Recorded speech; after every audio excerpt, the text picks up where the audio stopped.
पर आप इतना तो कर सकते हो कि भगवान के मंदिर में जाकर उनको धन्यवाद दे सकते हो कि तेरी कृपा है जो मुझे चलकर यहां तक बुला लिया, 2 कदम चलाया, यहां तक बुलाया, ये तेरी कृपा है।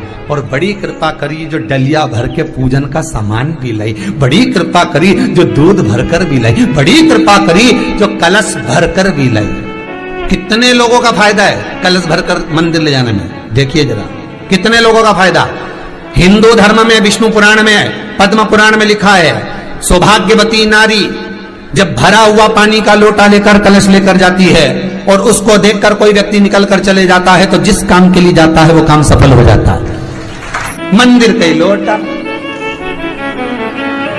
मंदिर का ही पानी, सिर पे पल्लू लेके हर हर महादेव, बस शिव जी के चढ़ा रही और इतने प्रेम से रिझा रही। अब फ्री का पानी था तो एक लोटे में मन भी नहीं माने।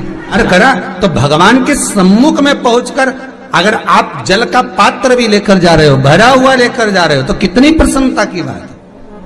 हिंदू धर्म की रीति है, जिस पात्र को हम जल चढ़ाने लेकर जाते हैं उस पात्र में भगवान के चरणों का जल लाते हैं, खाली पात्र नहीं लाते।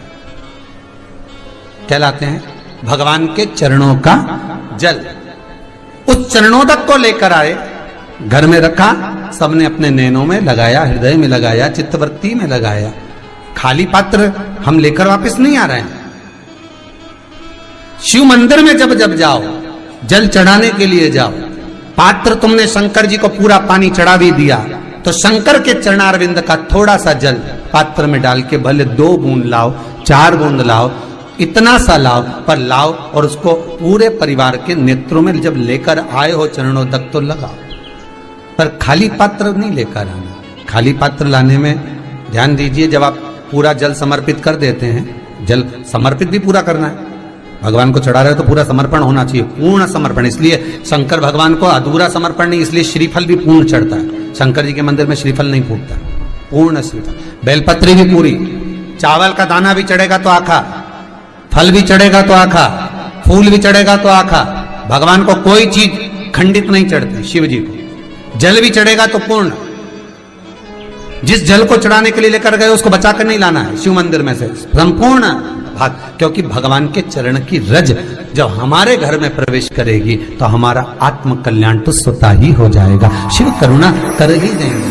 पर कई लोगों की आदत रहती है, और आपने भी गलती करी होगी, गए होगे, चढ़ाकर भी आए होगे, पूरा पानी भी उंडेल कर आए होगे, चढ़ा भी दिया, छोड़ भी आए, पर लेकर नहीं आए होगे। कई लोग गलती कर जाते हैं और फिर बाद में कहते हैं हम तो इतने साल से पूजन कर रहे हैं, भगवान हमारी सुन ही नहीं दिया। तो भगवान के मैं तो तैयार बैठा, पर तू नवा के चली जाए, लेके तो कहीं जाए। तो भगवान थोड़ी ना कहेगा कि तू मेरे पास में आए तो मेरे चरण की रज लेकर जा। भगवान थोड़ी ना कहेगा कि मेरे पास में आकर तू ये लेकर जा।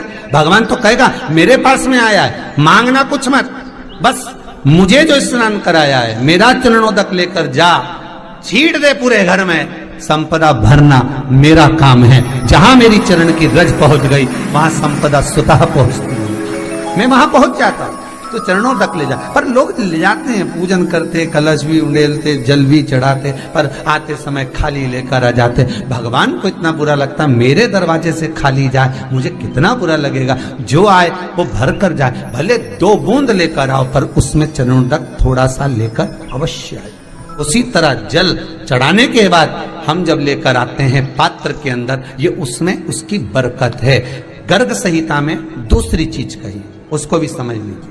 गर्ग संहिता में कहा गया, जब आप घर से जल लेकर जाते हो भरकर, तो ये सृष्टि की जितनी नदियां हैं, पृथ्वी पर जितनी नदियां विद्यमान हैं, जितने तालाब, जितने सरोवर, जितने कुंड, जितने विराजमान हैं, उन सारे तीर्थों का जल जब आप घर से लेकर निकलते हो तो वो तीर्थ का संपूर्ण जल आपके कलश में आ जाता है। और जब आप उस जल को शिव पर समर्पित कर देती हो और 2 बूंद चरणादक लेकर जब जाती हो, तो शिव महापुराण, गर्ग संहिता, पद्म पुराण कहती है वो जल साधारण नहीं रहता, वो गंगा जल बनकर तुम्हारे घर को पवित्र करने के लिए पहुंच जाता है। वो पवित्र गंगा जल बन जाता है, उसको लेकर प्रवेश कर जाता। हम बार बार कहेंगे, भगवान के मंदिर जब भी जाओ ना, चेहरे पर प्रसन्नता होना चाहिए।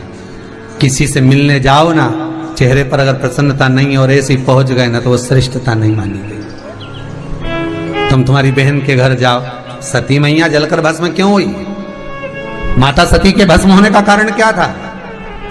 सती को पिता पर जितना क्रोध आया, उससे ज्यादा क्रोध सती माता को अपनी बहनों पर आया कि मेरी इतनी बहन, ये 60 की 60 बहन मेरे सामने खड़ी रही और मैं आई तो प्रेम से मुस्कुराई तक नहीं। आप किसी के यहाँ जाओ और कोई के यहाँ पहुंचे और जाते से ही आप उस पहुंचे और कहा जी जी राधे राधे, जय श्री कृष्णा, हर हर महादेव, श्री शिवाय नमस्तुभ्यम, ओम नमः शिवाय, आपने बोला और उसके चेहरे पर